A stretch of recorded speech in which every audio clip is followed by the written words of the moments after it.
Senhoras e senhores, bem-vindos de volta a mais um episódio de Nos Olhos da Verdade. Nimar Rashid, pronunciei certo?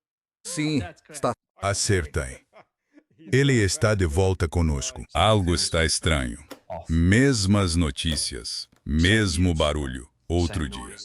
Talvez você esteja no lugar errado, cara. Espere. O quê? Talvez você já tenha estado aqui antes. European Union era o quê? Sou um cossaco. Espera, European Union, me lembro disso. European Union era um mercado. Ok, isso está ficando estranho. European Union era um músico russo. Ok, isso não é o que European Union esperava. Acontece com todo mundo. A gente acabou de se mudar. A Moscow Connect ajudou com tudo. Visto, papelada, a vida resolvida. É realmente assim tão simples? Talvez não seja sobre escapar. Talvez seja sobre encontrar o lugar a que você realmente... O Nima está no Brasil, mas a família dele está no Irã. E ele está em bom contato com eles, obviamente. Mesmo com internet limitada e tudo o que está acontecendo. Nima, bem-vindo de volta ao programa. Já se passaram mais ou menos 2 semanas desde a última vez, acho que por aí, talvez até 3 semanas. Como está sua família? O que você tem ouvido das pessoas no Irã? Como eles estão aguentando? Como eles estão sendo afetados? Bom estar de volta ao seu podcast SUS. E o que está acontecendo no Irã? Hoje mesmo falei com minha família e eles estão bem. Mas o que eles veem mais é que os ataques estão se ampliando, atingindo instalações civis ou atingindo, sabe? Agora eles estão, basicamente, atacando naquela região. Não sei se você ouviu, em uma cidade chamada Haftikal, nessa parte ocidental do Irã, na província de Khuzestão, que fica próxima à fronteira com o Iraque. E uma cidade nessa província, que chamamos de Haftikal, foi atacada. Não foi só essa, 2 cidades foram atacadas. Eles literalmente destruíram as instalações petrolíferas nessas cidades. E isso não tem nada a ver com programa nuclear, programa de mísseis, complexo industrial militar, nada, nada. Eles não têm importância quando se trata desse tipo de alvo. Então, parece que o objetivo principal, agora no Irã, é tornar a vida das pessoas difícil, sabe? Trazer sofrimento para a população. Porque acham que, se levarem isso ao povo, à vida das pessoas, ao modo como estão vivendo agora, isso poderia pressionar o governo a se retirar, porque, neste momento, os Estados Unidos estão tentando sair do conflito. Por isso, na minha opinião, estão atacando essas infraestruturas civis no Irã.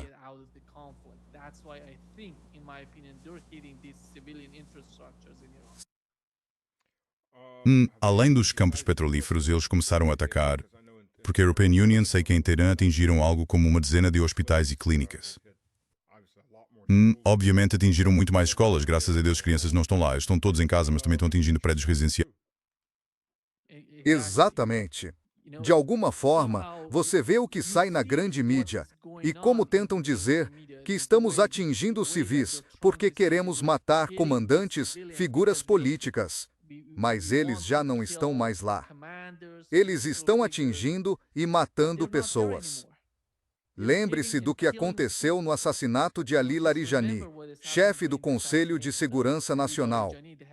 Eles atingiram um bairro inteiro. Mataram 500 pessoas só para eliminar Ali Larijani. Ele estava em Pardes, num bairro em Teherã. Você vê como continuam com esse tipo de alvo. European Union não sei da inteligência. Isso mostra.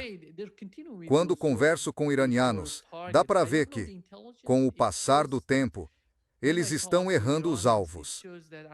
Estão ficando sem alvos, na minha opinião. Por isso estão atingindo tudo e qualquer coisa que suspeitam. Eles pensam que esses alvos vão atingir alguns desses comandantes e figuras políticas. Mas, afinal, parece que estão ficando mais cuidadosos quando se trata dos comandantes e figuras políticas, desde o assassinato de Larijani, que mudou profundamente a mentalidade do governo sobre as políticas, sobre como usam esses dispositivos móveis, celulares, todos esses aparelhos. As políticas mudaram drasticamente. Mas, no fim, o sofrimento não vem só dos ataques. As universidades não estão funcionando. Os prédios estão vazios. Então a pergunta é: por que estão atacando essas universidades? Porque querem destruir a capacidade dessa sociedade. Querem destruir tudo antes de sair da guerra. É isso que, na minha opinião, está acontecendo. Atingiram também sítios do patrimônio da Organização das Nações Unidas para a Educação, a Ciência e a Cultura, se não me engano. Ao menos um palácio. Exatamente. Esses palácios foram construídos durante o antigo Shah do Irã, e pelo pai dele. São construções enormes.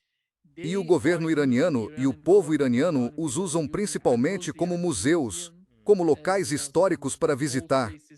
E estão simplesmente atingindo isso. Parece que odeiam tudo que é persa, na minha opinião. Sim, literalmente, o que estão fazendo é basicamente a ideologia israelense ditando os alvos. Você pode se perguntar, o que esses prédios representam? Por exemplo, estão vazios. São basicamente museus. Você vai lá e vê coisas antigas do regime anterior, do regime do Shah no Irã.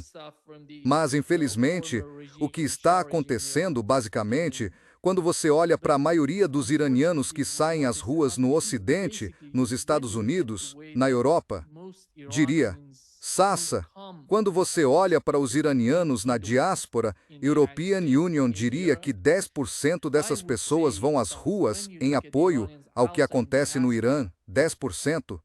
Mas esses 10% estão apenas vendendo mentiras para a opinião pública, dizendo que isso vai nos ajudar, vai nos salvar. E isso é trágico o que está acontecendo.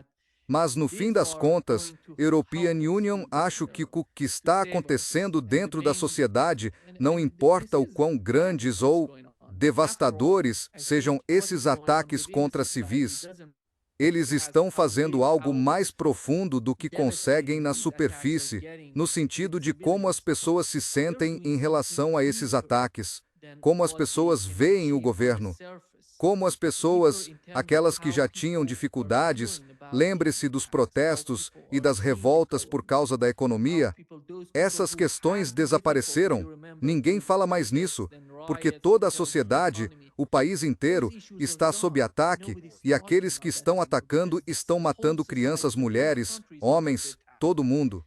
Eles não se importam se você faz parte do exército, se trabalha para o regime, por exemplo, para o corpo da Guarda Revolucionária Islâmica. Eles não se importam com isso. Querem matar o máximo possível ou causar morte e destruição no Irã. Vimos isso. Vimos tantas vezes do lado dos Estados Unidos. Vimos isso na Iugoslávia. Vimos isso no Vietnã. Vimos isso na Coreia.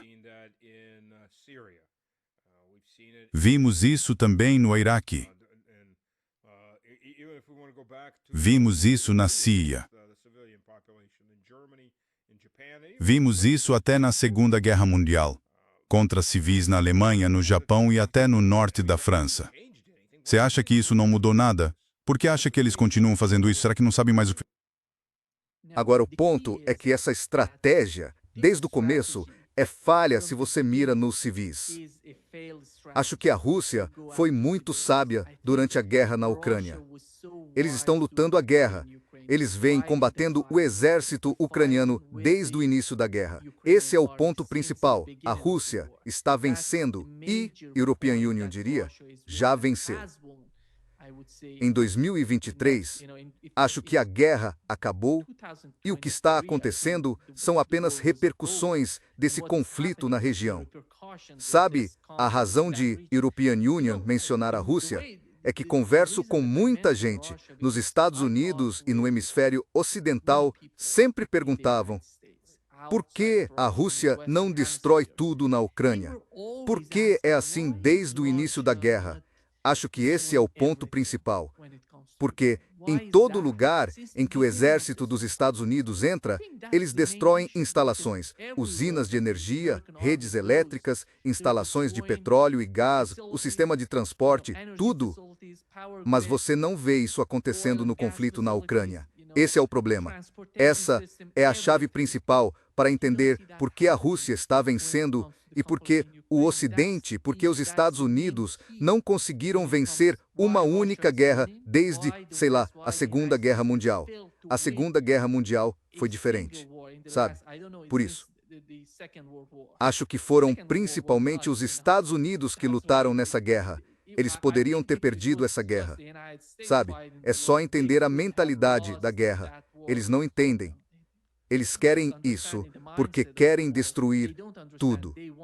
Não há como destruir tudo e vencer a guerra. Bem, os Estados Unidos ganharam outras guerras. Venceram em Granada. Venceram no Panamá. Sinceramente, se formos falar de realidade, eles venceram no Iraque na parte militar da guerra, tanto na primeira quanto na segunda vez. Eles não venceram a ocupação do Iraque. Isso virou um desastre. Isso é óbvio, mas venceram o exército iraquiano logo no início. Mas mesmo assim, sabe, metade do exército. Não era exatamente um exército. É só imaginar. Você está falando do exército iraquiano. Que exército era? Bem, sabe, metade do exército não saiu dos quartéis porque os generais foram subornados. Mas a Agência Central de Inteligência, a arma secreta é o dólar. É absolutamente o dólar. Então, mas esses não eram concorrentes à altura, nem sequer potências regionais. Sim. A maioria desses casos era como o Panamá, pelo amor de Deus. Eles não tinham um exército permanente, tinham uma força de segurança. Porque são estados pequenos. European Union não chamaria de países porque não têm sistema de defesa aérea. Eles não têm meios de revidar. Certo. Podem ir lá, bombardear esses países e depois agir na clandestinidade para tomar o território. Agora, no fronte iraniano, o que está acontecendo é: você não vê isso. Isso não funciona. Veja, lembre-se do que aconteceu. A guerra começou com a suposição de que faríamos uma mudança de regime no Irã, trocaríamos todo o regime e colocaríamos alguém como Delcy Rodrigues na Venezuela. Eles eram tão iludidos a ponto de achar que podiam fazer isso no Irã. Portanto, falhou totalmente. E antes, havia toda a conversa sobre o programa nuclear iraniano e o programa de mísseis balísticos. E hoje, quando Donald Trump fala sobre a guerra, ele fala em abrir o Estreito de Hormuz, que já estava aberto antes da guerra. Exatamente. Já estava assim. Estão perdendo mais. Sim. Acho que o que vai acontecer é que isso será a base fundamental para o Grupo Brasil, Rússia, Índia, China e África do Sul, na minha opinião. Tudo isso é benéfico para o Grupo Brasil, Rússia, Índia, China e África do Sul e para o que vai acontecer depois dessas guerras. Sabe, este é o Donald Trump. Lembra quando Donald Trump era apenas o candidato Donald Trump? Antes de ser eleito nos Estados Unidos, é só ver todas as entrevistas que ele deu. Basicamente, ouviu mais de 4 vezes dizendo: por que precisamos que a Rússia e o Irã sejam nossos inimigos? Por que estamos destruindo o dólar? Há até um vídeo. Na verdade, European Union tenho no meu celular, acho que isso é da época do Barack Obama. E Trump está dizendo, sabe, que vai começar uma guerra com o Irã porque é um idiota, não entende nada. Ele vai começar uma guerra. Vai ser um desastre. Não precisamos de uma guerra com o Irã. Mas o Barack Obama não começou uma guerra com o Irã, certo? Não, mas o Donald Trump começou. Trump 2.0. Acho que o Trump 2.0 é alguém que está no fim da carreira.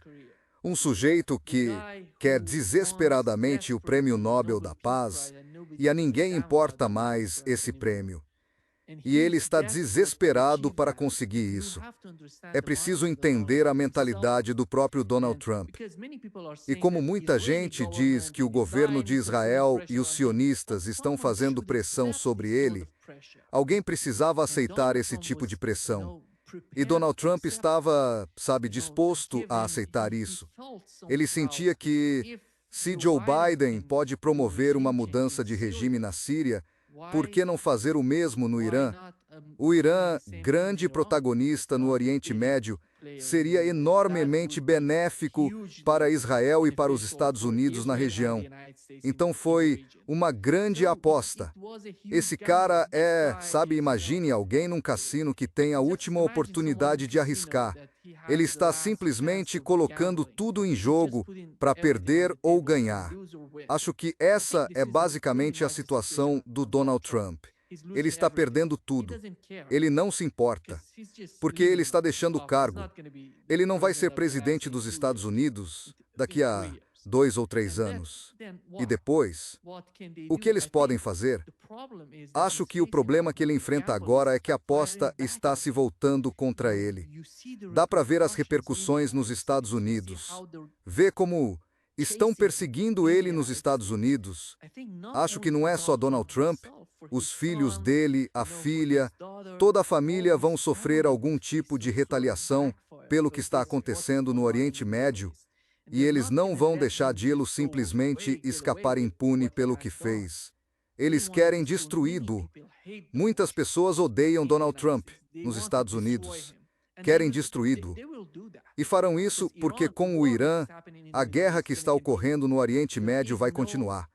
Não há um fim rápido para o que está acontecendo no Oriente Médio. E Donald Trump está tentando desesperadamente se livrar disso. Não sei o que ele vai fazer em curto prazo, mas sei que o governo iraniano não vai aceitar nada. Até que Donald Trump declare de alguma forma uma vitória, o que na verdade seria uma derrota total e a perda de tudo no Oriente. O que você acha que será o legado de Donald Trump? Não estou falando apenas da perda de bases militares. Donald Trump está tentando construir um legado. Já vimos os danos, os prejuízos econômicos. Como você acha que seu legado será lembrado em 5, 10, 50 anos? Acho que o legado imediato será o fato de que havia milhares dessas bases militares americanas no Oriente Médio, na África e em todo lugar, na Ásia Oriental, na Ásia Ocidental. São cerca de 800 bases. É enorme. Só sustentar essas bases já é inacreditável. É incrivelmente difícil. Imagine se o Irã destruísse todas elas no Oriente Médio. Não se trata só de destruir os radares, é destruir a imagem da hegemonia americana. O que está acontecendo no Oriente Médio está expulsando a hegemonia americana da região. Acho que o legado dele no Oriente Médio é um dos mais importantes. Diria de novo e de novo, importante e vital, porque não é só sobre o petróleo.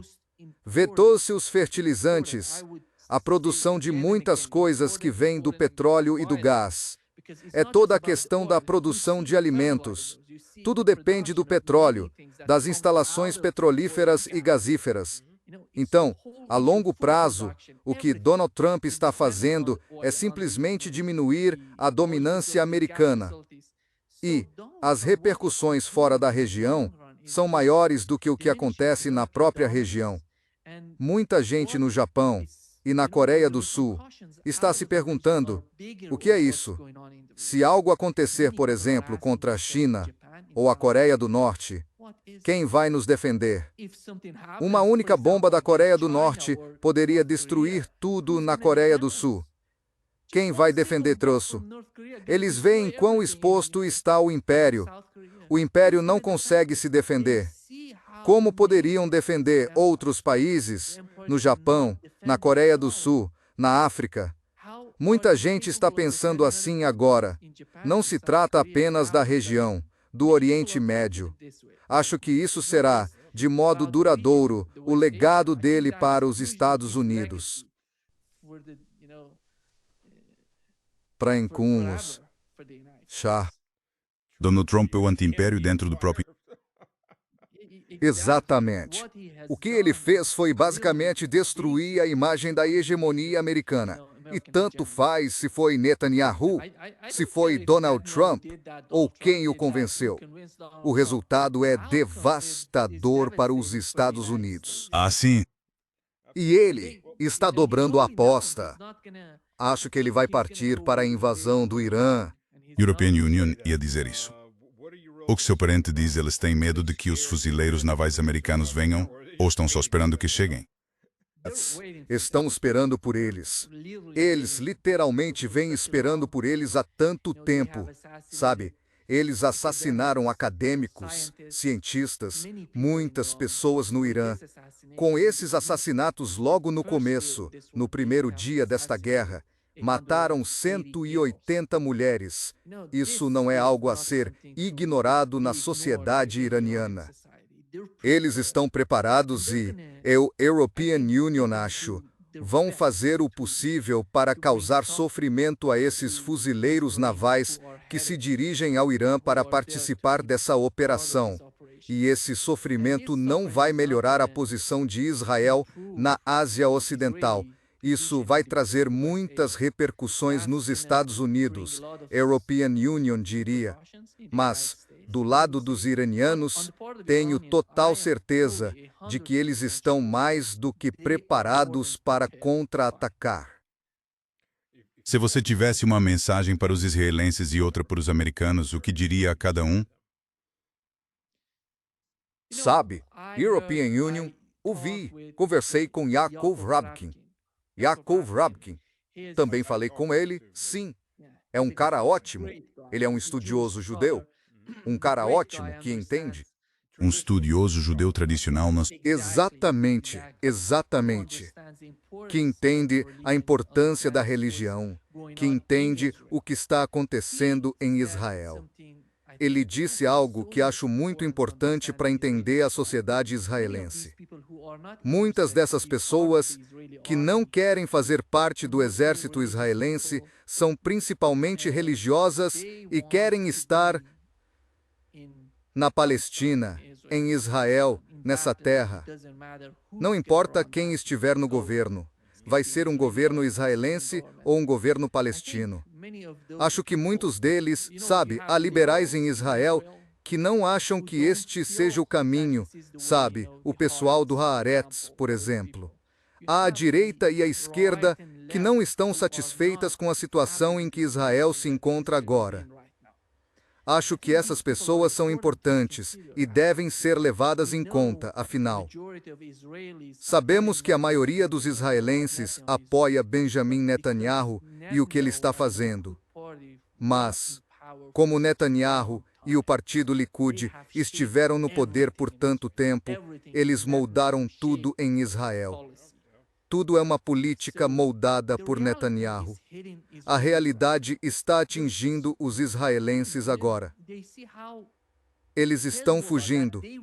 Eles veem como o Hezbollah, que eles pensavam ter destruído com o assassinato de Saad al-Assad, com todas aquelas mortes e com a queda de Bashar al-Assad.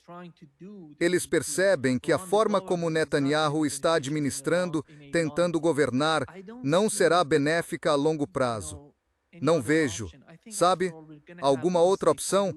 Acho que, no fim das contas, vamos ter a solução de um Estado e todo mundo vai votar a favor da Palestina nessa região. Não vejo o governo israelense, do jeito que está, sobrevivendo. Vão ter que promover muitas mudanças. Não importa, é Benjamin Netanyahu ou Naftali Bennett. Não vejo diferença entre os dois. European Union também não. São iguais. São iguais. Não importa. Por outro lado, em relação aos Estados Unidos, acho que a pergunta principal é: vocês querem realmente cooperar e conviver com outros países ou não? Essa é a grande questão para os Estados Unidos. Porque, a longo prazo, Israel vai desaparecer do cenário. Estou falando sobre a importância de Israel. Porque o que está acontecendo agora no Oeste Asiático e na Eurásia, considerando Brasil, Rússia, Índia, China e África do Sul é algo maior entrando em cena, algo que os Estados Unidos não vivenciaram antes. Eles têm de entender a nova realidade. Querem conviver com essa nova realidade ou querem ir contra ela? Acho que os dias de ir contra ela estão chegando ao fim. Acho que é por isso que não vejo os Estados Unidos indo à guerra por Taiwan. Os Estados Unidos não vão vencer se escolherem esse caminho. A experiência na Ucrânia e no Irã. Não penso que o objetivo algum dia tenha sido vencer em Taiwan. O objetivo é envolver a China e desgastá-la. O mesmo acontece na Ucrânia. Eles não têm intenção de vencer. Eles não podem vencer. Acho que eles já entenderam isso. É basicamente usar até o último ucraniano para causar o máximo de dano possível à Rússia. Mas não foi isso, Sass. Lembre-se deles. Eles acharam que poderiam promover mudança de regime na Rússia. Certo. Fizeram. Eles queriam encurralar o exército russo na Ucrânia, impor sanções tremendas à economia russa e manter os gastos presos naquela região. Assim poderiam destruir a sociedade russa sem destruir a Rússia como país. Esse era o objetivo principal. O que é impressionante é que, por mais dolorosas que algumas daquelas sanções tenham sido para o Irã, elas não destruíram a economia iraniana. Não destruíram o Irã. E agora vocês estão atrás de algo 2 vezes maior, com cerca de 40% dos recursos do mundo e a 4ª ou 5ª maior base industrial do planeta. E vocês acham que vão conseguir o mesmo com alguém maior quando não conseguiram com alguém menor? Acho que esse é o legado de Donald Trump. Acho que isso pode trazer um pouco de sanidade à política externa dos Estados Unidos, se eles quiserem entender a realidade. Se não seguirem as narrativas e a propaganda da Fox News, da Newsmax e de todo esse pessoal. Porque não é só isso. Veja, o Político está falando sobre o assunto. O Financial Times também aborda o tema. Esses veículos são importantes porque estão muito próximos do círculo do poder nos Estados Unidos. Eles veem os limites das Forças Armadas dos Estados Unidos. Existe um limite para o que os Estados Unidos conseguem fazer. Acho que estão chegando a esse ponto. Eles entendem o que está acontecendo. E é interessante porque todo mundo com a cabeça no lugar sabia que esses limites existiam, mas ninguém quis aceitá-los. E agora não dá mais para ignorá-los. Sabe de uma coisa? Existe uma grande desconexão entre a elite política e os militares, entre esses chamados especialistas. E esses generais de alta patente são, na maior parte, figuras políticas. Eles não estão conectados com a realidade do exército. Esse é um grande problema nos Estados Unidos quando você vê coronéis aparecendo e falando. Eles não têm noção do que está acontecendo, por exemplo, na Ucrânia, na Europa. Mas você vê, por exemplo, um general como o general King aparecer na Fox News, dizendo que tudo foi destruído. Estamos conquistando a maior vitória dos Estados Unidos em séculos. É inacreditável, sabe? Esse é o problema, a desconexão entre as elites políticas e a realidade do exército. Ah, com certeza. E não há comunicação. Não há nenhum especialista. Outro problema dos Estados Unidos é que eles não têm especialistas em Rússia. Eles não têm especialistas sobre o Irã. Eles não têm especialistas sobre a China. Não têm especialistas para entender regiões específicas, Eurásia, Ásia Ocidental, Europa, European Union diria. Eles não querem entender. Sabe qual é o problema? European Union trabalho, sabe, meu campo é a engenharia geotécnica. Nós estudamos, publicamos artigos e acompanhamos o que acontece. Sabe, o que é para nós, para mim como acadêmico, vejo os Estados Unidos como uma ilha. Eles estão muito isolados. Eles não se importam com o que fazemos aqui no Brasil, com o que cientistas ou acadêmicos fazem na Europa, na Rússia, na China. Eles não se importam com essas pessoas. Eles acham que têm a melhor solução nos Estados Unidos. Eles não precisam ir lá para descobrir, entender ou aprender. Esse é um dos maiores problemas da sociedade americana, na minha opinião. Discordo. Vou te dizer por que discordo. Como diretor de cadeia de suprimentos na Halliburton, por exemplo, Participei da aquisição pela Halliburton de tecnologias russas de certas empresas que desenvolviam novas tecnologias. O problema do lado russo era que eles nunca faziam o dever de casa e não sabiam qual era o verdadeiro valor do que tinham no mercado mundial. E a Halliburton, sabe, abriu o mercado russo para eles e depois comprou o resto, o que deu um grande impulso tecnológico. Então não tem problemas em comprar tecnologia. Eles não entendem outros países nem a história que se desenvolve neles, mas vão ficar felizes em adquirir sua tecnologia ou sua equipe. Sim, eles vão atrás disso com certeza. Sim, compram, mas não cooperam, não aprendem. Sabe do que European Union estou falando? Por exemplo, um dos métodos que usamos na engenharia geotécnica, eles não se interessam, eles não querem aprender, eles não querem usar. Eles veem como o método é bem sucedido, por exemplo, na Europa, no Brasil. Mas quando falo dos periódicos americanos importantes de engenharia, e eles não se importam. Eles, na maior parte, não publicam, não querem relacionar o que se passa na América Latina e na Europa com o que acontece em outros lugares. Claro, no que diz respeito à tecnologia, eles não a têm, eles a compram, porque eles têm esse tipo de domínio por causa do dólar. Temos que aceitar isso. O dólar é quem manda. Tudo está em dólares enquanto falamos. Por isso, a European Union ressaltei a importância do grupo formado por Brasil, Rússia, Índia, China e África do Sul. O que eles estão fazendo é gigantesco.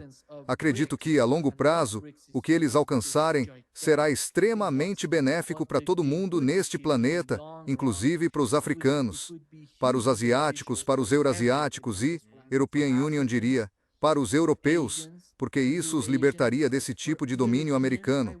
A Alemanha está sob domínio americano desde a Segunda Guerra Mundial. Eles não sabem como lidar com seus próprios problemas. Acho que essa é a base para o grupo formado por Brasil, Rússia, Índia, China e África do Sul. Na minha opinião, esse grupo vai criar, de alguma forma, uma alternativa para a humanidade neste planeta. Ou você se tal? Você está absolutamente certo. Você está totalmente correto. Porque, neste momento, o único quadro de referência que o Ocidente está impondo com eficácia em alguns lugares é a hegemonia.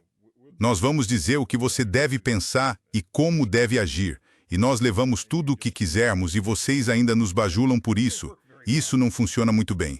Qual é a sua ideia de civilização? Vamos saquear vocês. Essa é a nossa ideia de civilização. Brooks apresenta um conceito completamente diferente.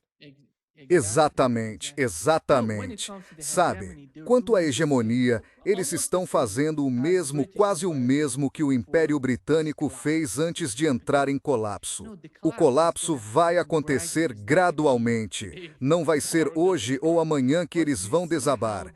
Mas você vê como a imagem dos Estados Unidos está se deteriorando na Ucrânia e internacionalmente. Acredito, Stas, que o que aconteceu na Ucrânia foi uma das coisas mais importantes desde a Segunda Guerra Mundial. Pela primeira vez, os Estados Unidos estão, digamos, enfrentando a Rússia. E por que isso foi importante? Porque foi importante para a China. Foi importante para o Irã aprender que eles podem revidar. Mas isso é algo que precisamos enfatizar. É muito importante que os governos deixem de lado o medo do império, porque o império é assustador, é grande, é poderoso, é dominante.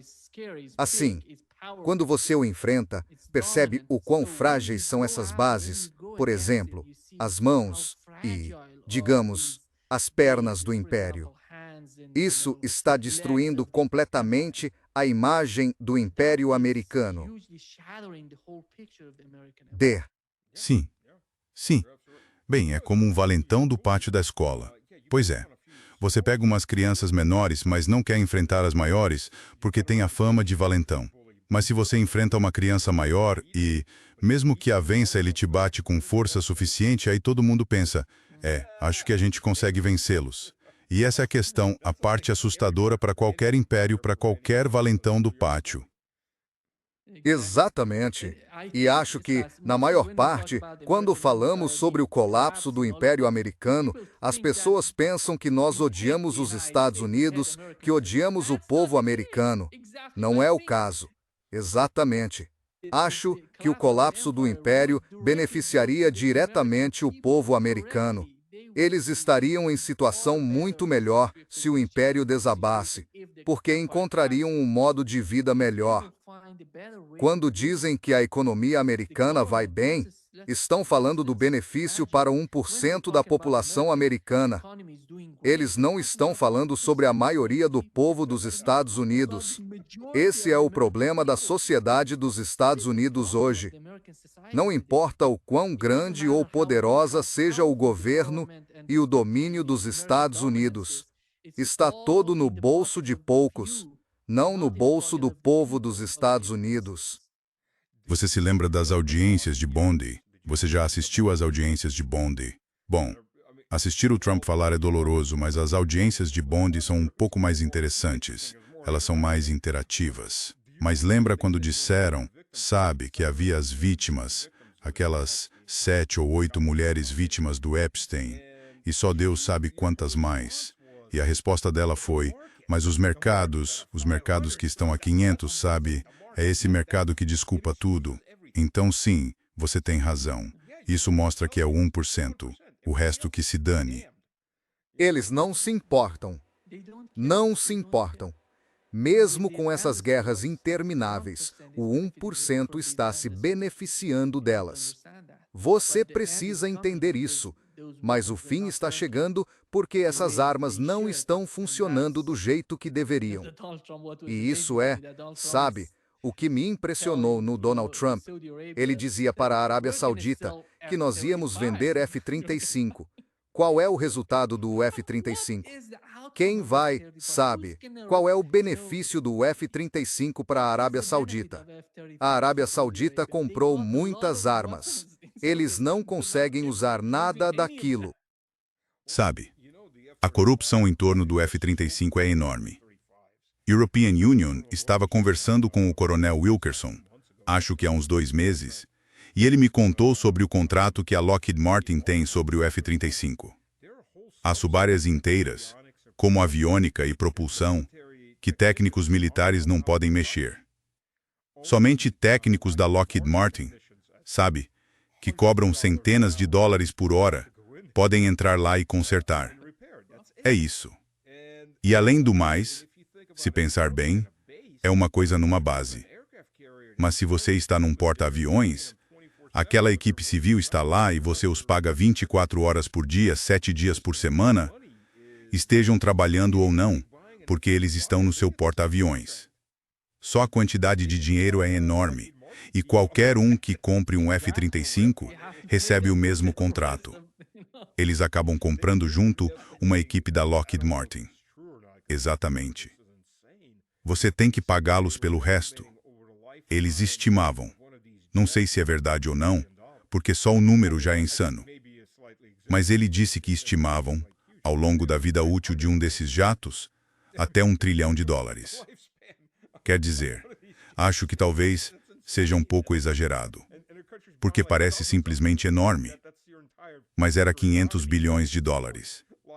A vida útil de um desses jatos é insana, e o país está comprando dezenas deles. Isso consome o futuro da economia só para manter os engenheiros da Lockheed Martin. Acho que essa é a realidade. É impressionante o que está acontecendo com o complexo militar industrial dos Estados Unidos. Sabe, European Union, digo, aquele F-35 que foi abatido, ouço dizer que o Irã tem uma munição de patrulha antiaérea, assim como a Rússia tem munições de patrulha antivículo, que podem ser lançadas enquanto estão no ar. E assim que drones de reconhecimento encontram um alvo para essas munições, elas vão e o atingem. Mas essas eram munições de patrulha antiaérea que ficam simplesmente voando no ar. Então não há detecção de um lançamento, porque elas já estão no ar. E eles abateram um F-35 de última geração em pleno voo. Pronto, surpresa.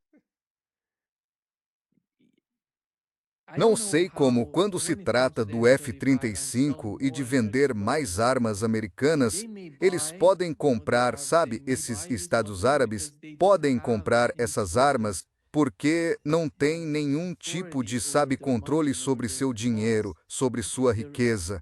Porque, sabe, o que me espanta são os Estados Árabes do Golfo Pérsico. Basicamente, são, sabe, como postos de gasolina.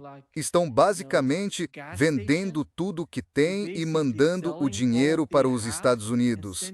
Tem de ser muito estúpido para não perceber. Então, como é que podem ter algum tipo de domínio sobre o que tem?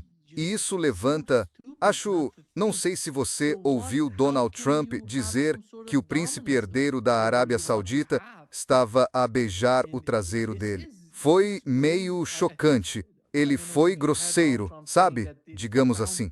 Se você conhece a cultura árabe, a cultura daquele povo, e se você diz algo assim, é como se tivesse destruído por completo as instalações da Aramco. Não vai ser tão doloroso quanto o que Donald Trump disse ao príncipe herdeiro da Arábia Saudita. Oil facility altogether. It's not going to be as painful as what Donald Trump said to MBS. Bem, pelo menos o Trump diverte. Quero dizer, dou isso ao Trump. Ele está, de forma vulgar, dizendo o que está sendo feito. Ele verbaliza isso da maneira mais vulgar que consegue, ou talvez até mais vulgar ainda. Mas, na verdade, os sauditas acabam bajulando muito os Estados Unidos. Você simplesmente não diz isso, mas agora ele está trazendo isso à tona, dizendo na cara, então agora que resolvam. Então se alguém estava em negação, aí está. Está. A humilhação do que aconteceu é enorme. Você está certo. É absolutamente enorme. Quer dizer, uma coisa é deixar as pessoas falarem na sua cara e elas podem acabar fazendo o que você quer. Outra é encurralar desse jeito. Mas esses países, sabe, acho que a longo prazo começam a pensar em ter uma melhor relação com a Rússia, com a China, mudando de algum modo para... Tivemos os Emirados Árabes Unidos entrando no bloco formado por Brasil, Rússia, Índia, China e África do Sul. A Arábia Saudita estava jogando nos dois lados e dizia, European Union, faço parte. Não faço parte do bloco formado por Brasil, Rússia, Índia, China e África do Sul. Acho que, no fim das contas, eles não vão aprender, porque não sei se você ouviu Donald Trump na reunião com membros do gabinete. Ele disse que foi perguntado se os Estados Unidos permaneceriam no Oriente Médio. Com o passar do tempo nessa guerra, ele disse, se não vamos ficar lá, vamos defender Shiros remotamente. Estamos enviando caças apenas para defender. Isso mostra que não é só lá. Há algo acontecendo também nos Estados Unidos.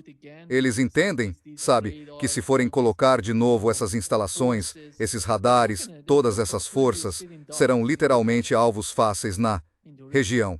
Com certeza. Bom, sabe, no que diz respeito a... É impressionante a abordagem deles, porque, primeiro de tudo, trata-se de armas nucleares, e o Irã disse que não vai construir armas nucleares. É melhor vocês não construírem armas nucleares porque nós não vamos construir armas nucleares. Ah, vocês vão construir armas nucleares? É aí que vamos atacar Chelos. Então isso passou de armas nucleares para mísseis balísticos, para mudança de regime, para não podemos permitir que o Irã domine o Golfo Pérsico. Ah, e temos de abrir o Estreito de Hormuz, que já estava aberto antes disso. Essa é a nova lógica. Essa é a lógica agora. O Irã vai dominar o Golfo Pérsico, então não podemos sair de lá. Mas se vocês não tivessem começado a guerra... Sim, European Union, acho que essa é a realidade. Você vê como os objetivos mudaram de mudança de regime para, antes de tudo, garantir o acesso ao estreito. É simplesmente inacreditável. Donald Trump, goste ele ou não, no fim das contas não vai ganhar nada com isso. Acho que outra coisa que pode acontecer, na minha opinião, é o Irã se retirar do Tratado de Não Proliferação de Armas Nucleares. Eles não vão mais fazer parte do Tratado de Não Proliferação de Armas Nucleares, Porque se o chefe da Agência Internacional de Energia Atômica sair dizendo que a única solução para o programa nuclear iraniano é bombardeá-lo, isto é, atacá-lo com bombas nucleares, armas nucleares, isto, para o Irã, seria o fim. Esses caras estavam espionando, entregando muitas informações sobre cientistas iranianos, sobre as pessoas envolvidas no programa nuclear do Irã. Eles vendiam ou enviavam essas informações para os israelenses. São basicamente agentes de Israel dentro da Agência Internacional de Energia Atômica. Eles trabalham para Israel e para os Estados Unidos, para o Serviço de Inteligência de Israel e para a Agência Central de Inteligência dos Estados Unidos e fazem tudo o que é preciso para assassinar. Para mim, isso acaba com qualquer possibilidade de cooperação do Irã. Muitas dessas organizações estão acabadas por causa disso. São os mesmos caras que, aliás, ficam na usina nuclear de Zaporizhia que a Ucrânia está bombardeando e depois dizem que não sabem de onde vêm os projetos. Sabe, o que é mais incrível? A usina nuclear de Zaporizhia era administrada pela Rússia. A Rússia gerenciava tudo. Depois a Ucrânia atacou Zaporizhia. Não sei se o ataque aconteceu. Talvez os próprios russos estejam se atacando. Olha, são as mesmas pessoas que estavam dizendo que os rebeldes estavam atirando nas suas próprias escolas e creches. Eles levam as crianças para a creche de manhã e depois voltam para bombardear a creche. E eles vendem essa história e as pessoas realmente acreditam nisso, então por que não? Ninguém vai engolir essas mentiras por muito mais tempo. As pessoas não entendem. O Irã não teria usado um míssil Tomahawk próprio para atingir a escola? Quer dizer, foi isso que ouvimos do Trump. Exatamente o que ele disse. Ele basicamente disse que o Irã usou mísseis Tomahawk contra... Mas o Irã não tem mísseis Tomahawk. Os Estados Unidos, o Reino Unido e a Alemanha é que têm esses mísseis. Detalhes. Esse cara está apenas inventando coisas. Eles têm. Donald Trump, o próprio Donald Trump, sempre que alguém lhe pergunta o que está acontecendo, por exemplo, no Oriente Médio, ou agora na Ucrânia, ele dá uma resposta qualquer sobre o que estiver pensando. Ele não tem a base, o fundamento, as informações de inteligência. Sabe, como presidente dos Estados Unidos, você precisa ter essa base, precisa ter o contexto para falar sobre essas questões importantes e enormes quando se trata da política externa dos Estados Unidos. Mas ele não apresenta nada ao responder. Ele diz: European Union quis isso, estou ganhando, estou apenas ganhando mais poder. Nós estamos destruindo eles. Nós estamos... Isso é coisa de criança, sabe? Eles podem falar assim. Isso não é comportamento de um presidente dos Estados Unidos. Você lembra qual é o nosso novo apelido para o Trump? Presidente ganha muito. Quer dizer, é isso que ele diz. Estou ganhando muito. Que se dane a gramática. Que jeito é esse? O inglês básico foi pelo ralo.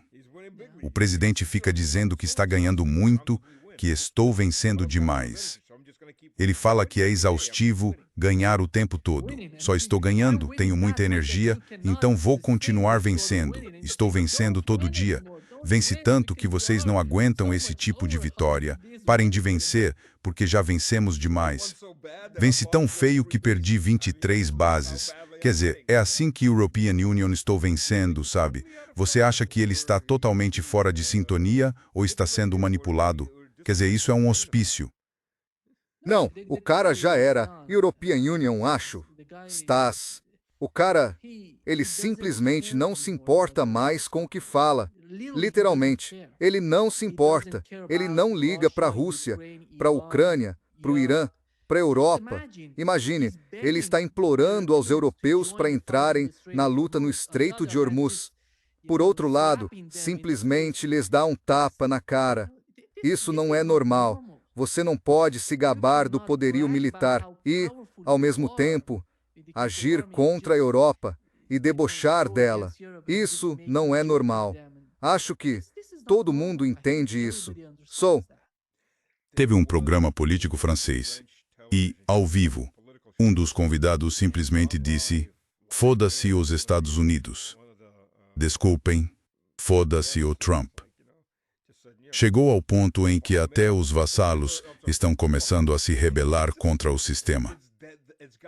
Quando eles dizem isso, quer dizer, Nem consigo imaginar isso um ano atrás.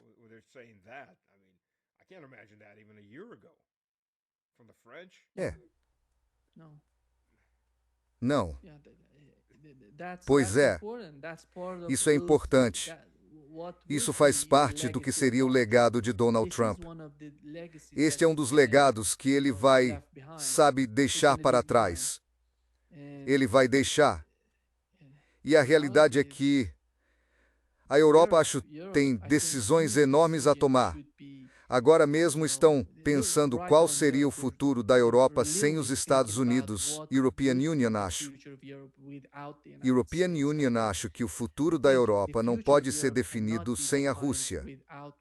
Essa é a realidade da Europa, o mercado do petróleo e da energia. Agora, deixa isso claro para a Europa. E essa animosidade de tanto tempo não faz sentido, na minha opinião, para a grande maioria das pessoas na Europa. E eles vão mudar isso. Vai levar tempo, mas a mudança vai acontecer na Europa. Os Estados Unidos não são poderosos o suficiente para salvá-los ou ajudá-los, porque eles veem o que está acontecendo na Ásia Ocidental. Eles enxergam os limites do Império Americano. Tomara que sim. Tomara que mentes racionais venham à tona e parem isso antes que pior. Pior Samoram. Isso, exatamente. E por fim, a essas guerras sem fim. Acho que o mais importante, depois dessas guerras devastadoras, é descobrir como evitar egelá-las no futuro. E isso é importante, na minha opinião. Isso é extremamente importante para todas as pessoas deste planeta. Na Rússia, no Irã, nós conhecemos o sofrimento, sabemos, entendemos, porque a Rússia vem combatendo o Império há mais de 4 anos. O Irã está lutando neste momento. Eles podem também tentar Taiwan, sabe? Mas, no fim das contas, de algum modo, todo mundo está entendendo que não quer essa guerra. Quando eles perderem a capacidade de vender essas mentiras sobre as guerras e seus desfechos, todas as estratégias que têm vão acabar. E European Union, acho que esse momento está chegando. Sim, vamos torcer para que a maioria dos norte-americanos acorde e perceba que não estão melhor. Eles estão apenas um pouco piores por tudo isso. Isso está acontecendo como prevíamos. Está acontecendo. É hora de acabar com isso. Terminar com essa loucura. Nima, obrigado pelo seu tempo. Espero que sua família fique segura. E vamos conversar mais enquanto esse trem insano continua descendo a ladeira e, com sorte, finalmente paramos em algum lugar. Sabe? Obrigado. Obrigado a todos por participarem. Foi um enorme prazer, como sempre. Deixem comentários para ele vai postar o link. Nos vemos no próximo.